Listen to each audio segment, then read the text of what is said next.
Ambient techniques for the HX Stomp. Grab a guitar, plug your HX Stomp in. We're going to be building a preset together with HX Edit. Let's go. I'm starting from scratch. Free preset right here. All you got to do is follow along. Like I said, blank preset right here. Let's start with an amp. I want the archetype clean, and then cab. I want its matching cab, which is the Cali V30. Right out of the box, it sounds like this. Doesn't sound that bad. Doesn't sound that bad. What I want in an amp is I want it nice and bright. And the reason I like this amp is because it's clean for nice ambient sounds. And then it has this depth knob, which is kind of like a bass contour knob, like the one I have on my Reverb here. It's different than the bass. So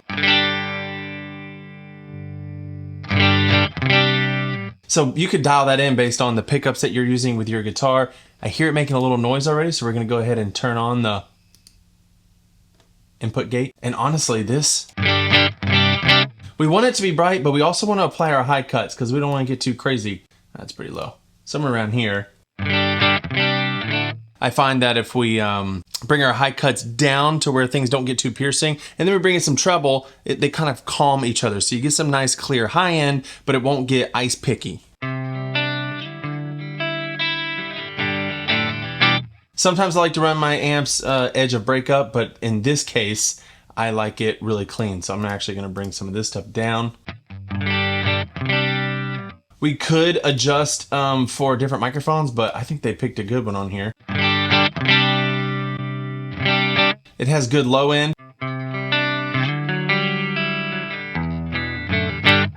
And doesn't sound too bassy like some of these other ones.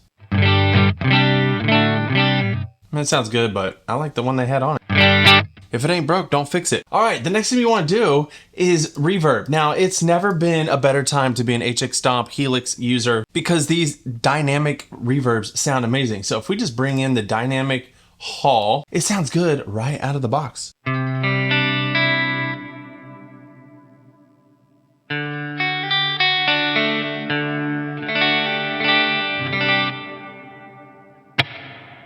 I mean, that sounds really good. Now, one of the things we want to do when we're playing ambiently is to bring up the pre-delay. Now, you can get crazy with it.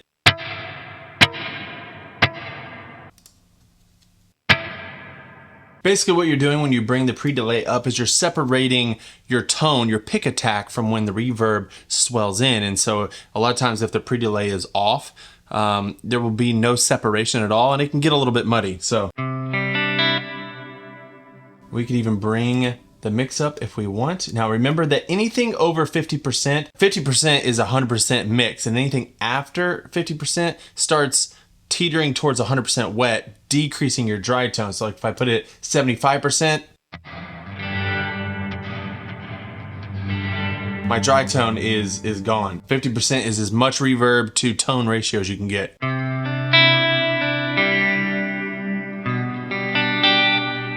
Now we can take some of this dampening off and we'll get some more high end.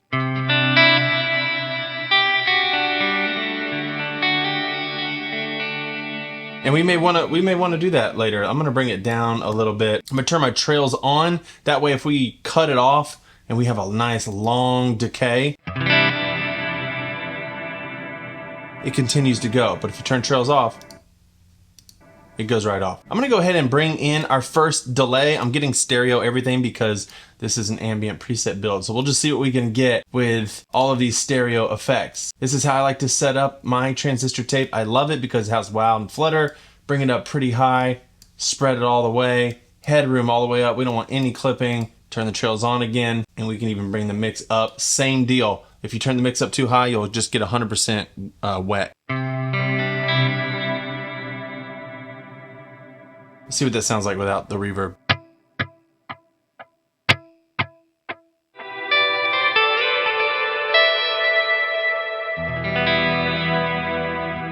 That sounds good, but another thing I like to do is add a reverse delay. So let's try that. Let's find the reverse delay. I'm gonna turn off everything so we can hear what's actually happening.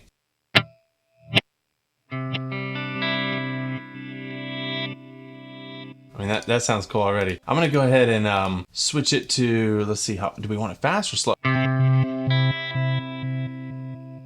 Creating a kind of a pulse like that's pretty interesting. I'm gonna leave it like this and let that slower one feed into the tape delay.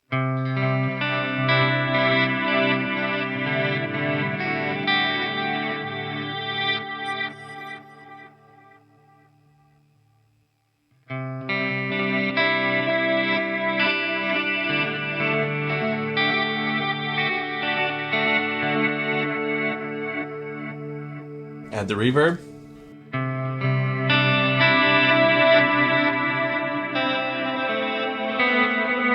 Sounds good. Let's get another delay. Now what we're gonna do here is we're gonna get, if it'll let us, yes, the glitch delay. I'm gonna set this, let's turn everything else off so we can hear what's going on. Now this is gonna give us some of those like weird particle-y type sounds. You wanna turn the smoothing up. We have two intervals here. We have a lower and a higher. Let's just see what we got. Let's turn this up to like 7.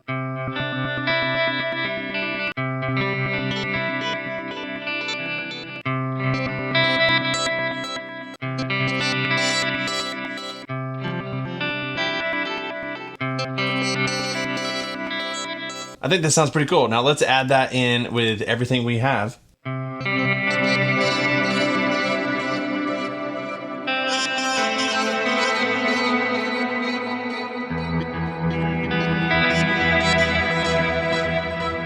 Now I do have my delays all the way up. The mix is pretty high. We don't have to have it that high.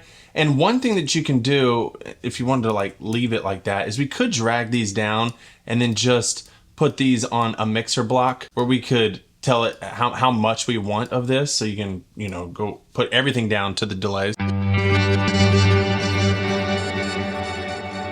Or just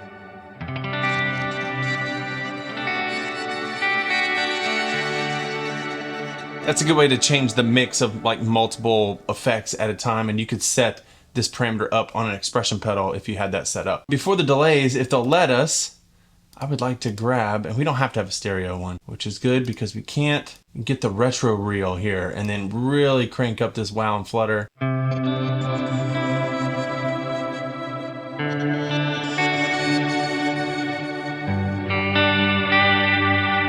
I'm gonna save space. I'm gonna go ahead and copy. This is one of those things I wish if you switched from like the stereo glitch delay back to the mono, that it would like save all your settings or something, but it doesn't do that. So I'm just gonna like take a picture so I have a reference for what we just did. There we go. Because we had the other delays coming after it in stereo, they'll still like take all this weirdness and still spread it.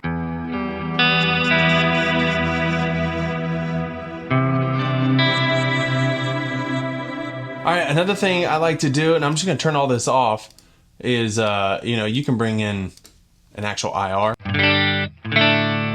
One of my favorite IRs is one from the EXPANSE pack. It's like a custom IR I made. I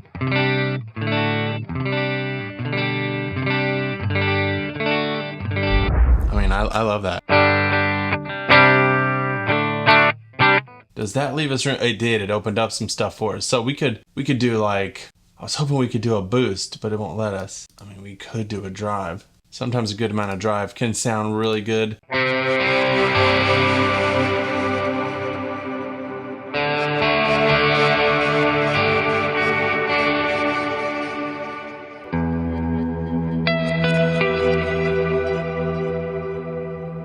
There you have it, an ambient preset. Hopefully that was fun. Hopefully you learned a few things. If you did, let me know down in the comments. Also, let me know down there what video you would like me to do next, kind of walking through how to make presets and stuff. I'd love to do this. Let me know. Subscribe, like the video. See you in the next one. Bye.